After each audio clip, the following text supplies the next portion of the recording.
Hi, this is Matt with Engine 7 Media, and this is the much anticipated and much awaited for first interview with Bill Killen as he tells us the history of his time in the fire service. Hope you enjoy it. Well, I'm Bill Killen, the oldest of 9 children, and I was fortunate enough to make a living and have a career in the fire and emergency services. And my interest in the fire service began in October 1946 when my brother Joe and I went to the fire station at Bowling Army Airfield with my dad, where he was a firefighter after World War II. And I was really enamored of those big red trucks. And then as a 10-year-old, the community where we lived started a volunteer fire department, and that really piqued my interest. And as soon as I turned 16 and was eligible to be a junior member of the Potomac Heights Volunteer Fire Department, I put in my application. And that time as a volunteer, I learned a lot about the basics of firefighting and the experience. And I was fortunate enough that in 1960 I was appointed a GS-3 firefighter trainee with the United States Navy at the Naval Propellant Plant in Indian Head, Maryland. The Naval Propellant Plant manufactured a number of explosive materials, nitroglycerin. They made rockets such as Bullpup, Talos, Sidewinder, Polaris, and they made single base and multi-base propellants used for gunpowder for 16-inch ships on battleships and naval vessels.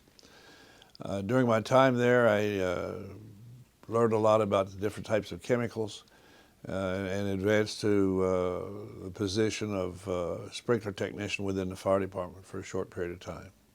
On July 19th, 1965, I was appointed to a firefighter position with the Kennedy Space Center, and in the middle of the Gemini program, which was a precursor to the Apollo program for the mission to the moon. My wife and children were visiting her parents in Florida, and I went down to visit and pick them up. And while I was there, one of the volunteer firefighters I'd served with by the name of Leonard Stilson was a program manager with the Army Corps of Engineers, as the Army Corps of Engineers was a construction agent for the Kennedy Space Center.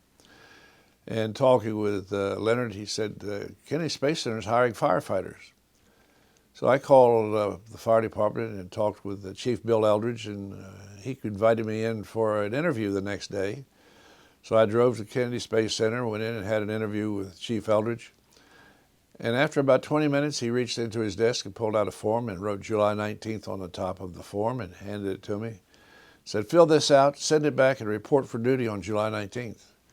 I thought that was rather unusual within a short period of time of an interview, but I believe it was my experience at the Naval Propellant Plant, where they manufactured a number of explosives and materials that some of the similar materials that would be used in the Saturn V rocket were key issues, I believe, in Chief Eldridge's mind in hiring me. And I returned home. Got my affairs in order, sold our home, sold the business we had, and resigned my position with the Navy, and moved my family to Florida. And during that period of time at the Kennedy Space Center, I had a lot of opportunities to learn a great deal about hypergolics and fuels and oxidizers used to power rockets to send men into space.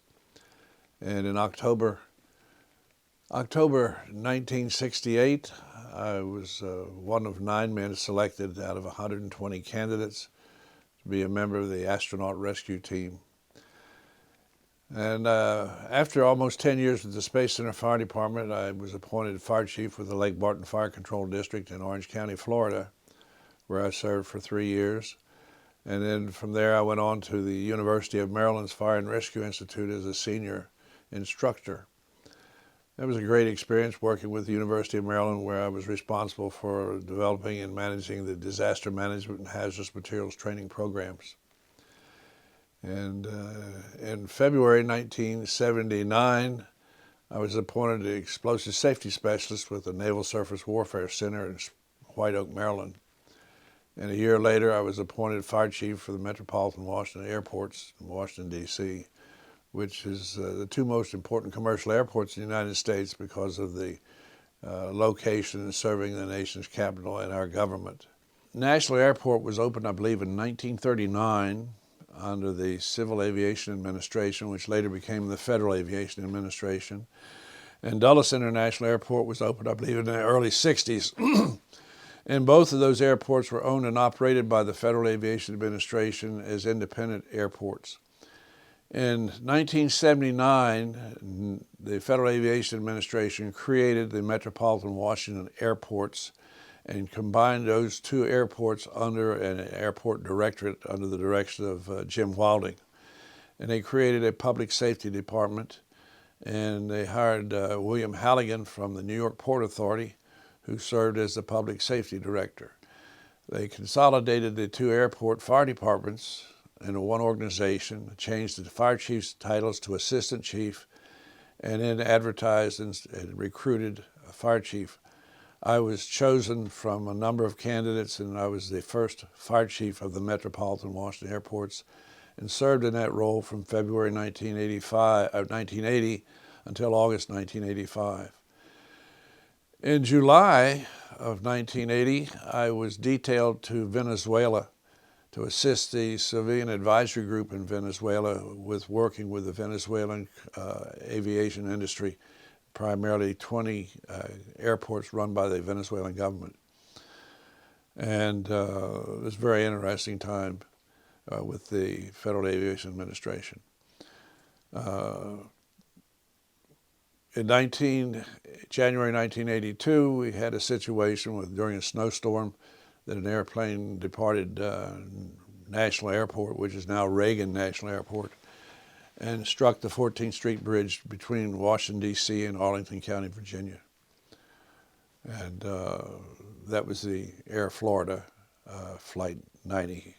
In August 1985, I was appointed Fire Marshal Program Administrator with the United States Navy's Facilities Engineering Command. And in the process of a number of changes within the Navy that year, my job and position transferred, not the right word, but transitioned into being the Chief Fire Marshal Program Administrator and the Director of Fire Programs for the United States Navy. And I retired from that position in September 2004. And in January 2005, I was appointed Fire Chief for the Holston Army Ammunition Plant in Kingsport, Tennessee, and resigned from that position in the spring of 2006, and have done consulting work for a number of organizations. Along the way, I've had the opportunity to serve as President of the International Association of Fire Chiefs, President of the International Association of Fire Chiefs Foundation, Vice President for the U.S. branch of the Institution of Fire Engineers, and President and CEO of the National Fire Heritage Center. I was very active in a number of organizations, and for the past 2 years, I've served as President of the Hawkins County Volunteer Firemen's Association here in East Tennessee. The Hawkins County Firemen's Association is the primary advocate for the Hawkins County's volunteer fire departments that protect 60,000 citizens in a 500-plus square mile area throughout Hawkins County. I hope you enjoyed this brief little interview with Bill Killen as he talked about his history in the fire service. But our next video with Bill is going to be focused on his time at NASA as a member of the astronaut rescue team. So join us for that. Remember to like, subscribe, hit the bell icon so that you get notifications when a video gets posted, and you won't miss out on our next Bill Killen interview. Thanks for being here.